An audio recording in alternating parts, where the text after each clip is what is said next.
Cadbury currently dominates the Indian market and practically owns the chocolate industry of India.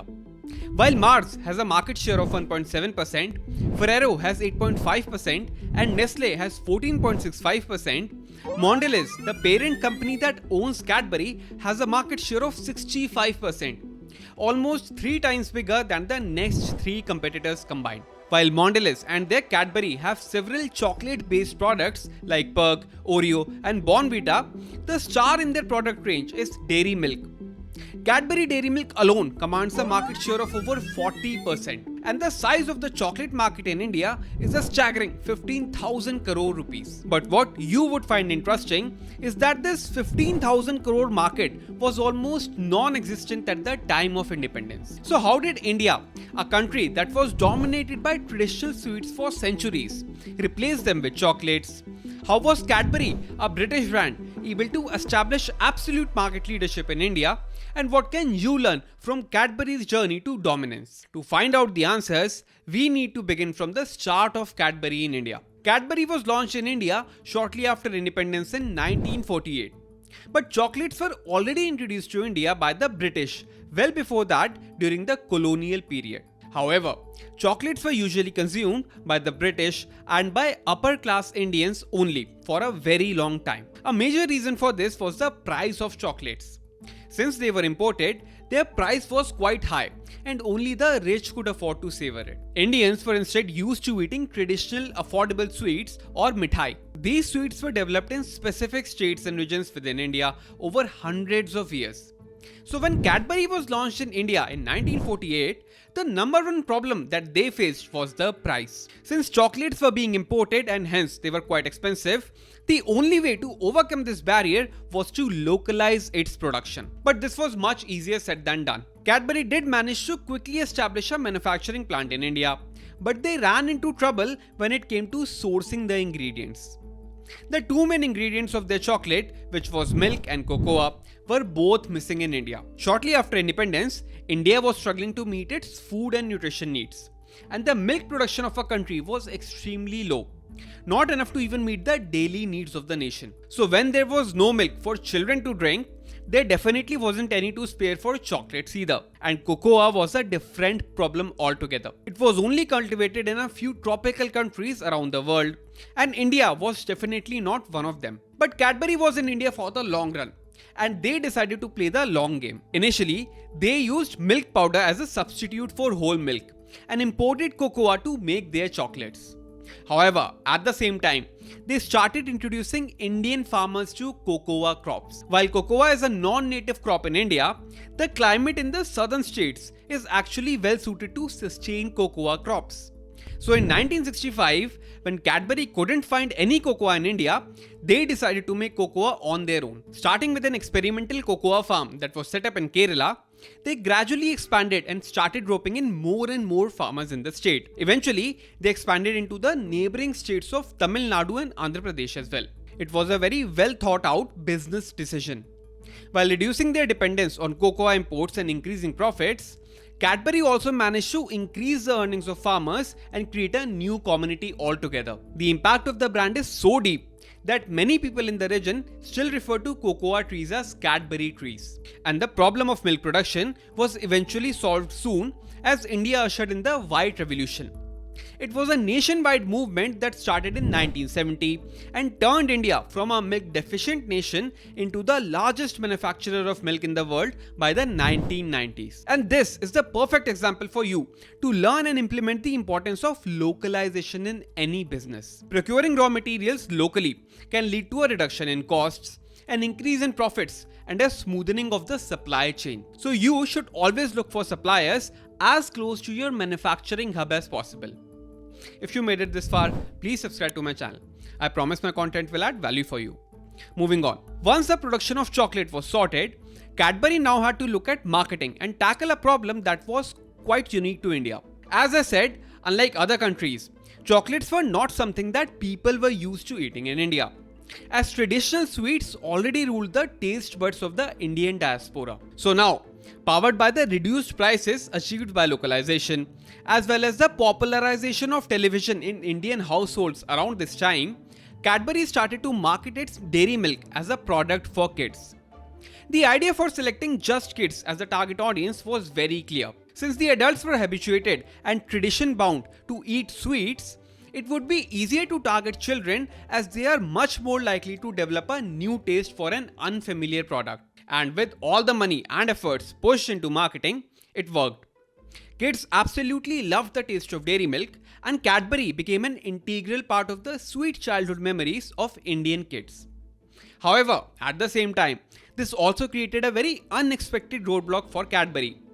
As these kids grew up, they outgrew chocolates as well and stopped eating them. So by the 1980s, although Cadbury had made a lot of progress in establishing a presence in India, the sales had started stagnating with no growth in sight. This was when Cadbury realized this problem and started efforts to increase their market size, trying to break this notion that their chocolates were just for kids. And a true breakthrough in this effort came in 1994 when they came up with the iconic Asli Swad Zindagi Ka campaign. The sole aim of this campaign was to shatter the notion that the Cadbury dairy milk was a product just for kids. The campaign had a series of ads that showed people breaking free of conventions and revealing their true selves, symbolizing that dairy milk was not just for kids but for the kid in all of us. The most iconic of these ads was the one where a girl started dancing on the cricket field while enjoying the bar as her boyfriend hit her six. And this was when Cadbury unlocked its next phase of growth, getting access to an entirely new age segment in the market, powered by other initiatives such as the introduction of a cheaper 5 rupee packaging, as well as efforts in distribution channels that expanded the number of retailers to over 10 lakh stores. Cadbury and its dairy milk saw steady growth for the next 5 years. But then something strange happened. By 2000, Cadbury was already one of the leaders in the chocolate market of India, and dairy milk was the best selling chocolate in the market. But the growth rate was now stagnating. There were only a limited number of people looking to buy chocolates, and Cadbury was already reaching a majority of them. The growth in their sales had dropped by 78% from 1996 to 2000, with virtually no growth from 2000 to 2004. Since Cadbury already had a market share of 65% by this time, if it tried to capture any more market share, it would end up cannibalizing on its own brands like 5 Star or Perk. And even then, the cost of getting the next batch of new customers would be much more expensive. This was because of a concept known in business as diminishing returns due to market saturation. I will explain how. Let's assume you are in school and you decide to sell hand-decorated pencils to your classmates. These pencils are unique and quickly become popular among your peers. Initially, the more pencils you make, the more pencils you sell. It's that simple. However, as time goes on, you reach a point where almost everyone who wants a pencil in your class has already bought one.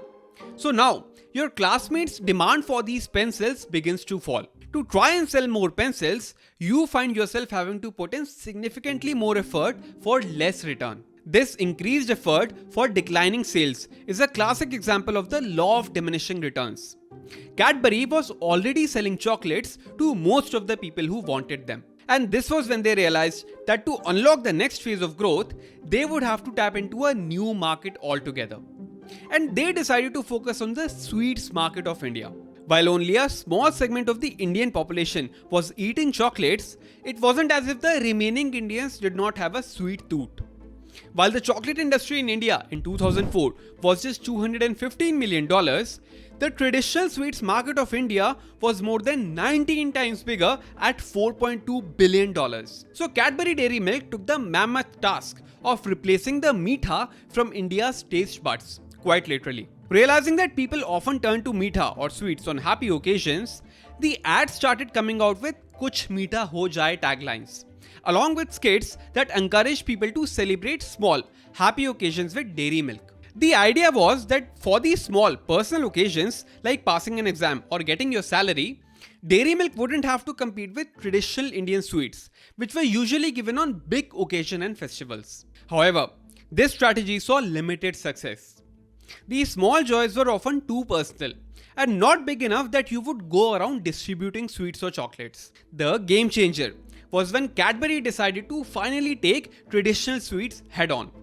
switching their targeting from small occasions to big occasions and festivals. Their ads subtly started communicating that people could now gift Cadbury chocolates to their loved ones instead of traditional sweets, be it Diwali, Raksha Bandhan, or even the start of a new relationship. And this was when Cadbury hit the bullseye. The Kuch Meetha Ho Jaye campaign was launched in 2003, and within a year, by 2004, the sales of Cadbury had increased by 10 times. They kept going harder and harder on this marketing strategy, and by 2011, the penetration of chocolate increased by more than 50% in India. Because now, they were not trying to capture existing customers in the market, but expanding the entire market segment itself. They launched their Celebration series, which was introduced specifically as a gifting option. And Diwali gifting alone accounted for nearly 50% of Cadbury Celebration's annual revenue. This is the perfect example of the importance of continuing to innovate with your marketing campaigns. Not just in terms of trying new creatives or campaigns, but trying to tap into entirely untapped prospective markets altogether.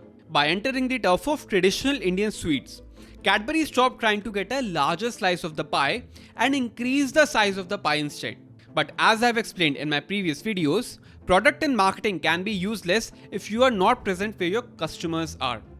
And Cadbury has taken care of this in an extremely aggressive manner. Their parent company, Mondelez, has an extremely strong distribution network in India that continues to grow every single year. Chemist shops, kirana stores, departmental stores, or a small pan bidi shop. The only common item found at all of these places is Cadbury chocolates. They have specifically reaped a lot of returns from their investment in Visi coolers that they supply to these shops and stores.